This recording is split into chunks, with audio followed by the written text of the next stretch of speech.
Right now, somewhere on Earth, a government is selling land that families have lived on for generations.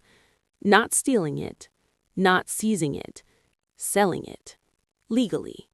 Because according to the registry that ultimately controls global land ownership, those people never owned it to begin with. 2026 context. Most people believe property ownership is simple. You buy land, you receive a deed, it's yours.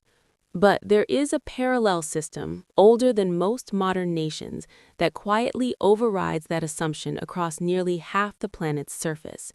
It doesn't operate through your local courthouse. It doesn't show up in mainstream financial reporting.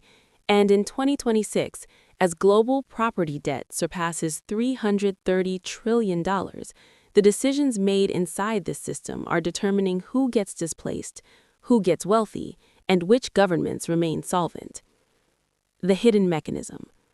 The structure traces back to a legal doctrine known as Terra Nullius, land belonging to no one. It was the colonial engine that allowed empires to illegally erase existing ownership, and it was never fully dismantled. Instead, it was absorbed into Commonwealth land tenure frameworks, into international treaty structures, into sovereign wealth instruments that still function today. The British Crown Estate, the Apostolic Camera of the Vatican, the Bank for International Settlements land collateral networks. These are not relics of history. They are active registries governing real asset transfers happening right now. The uncomfortable math.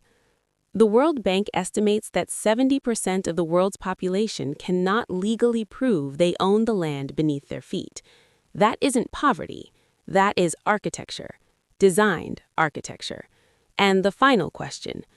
The real question is not who owns the land. The question is, who designed the system that decides that? And why don't they want you asking?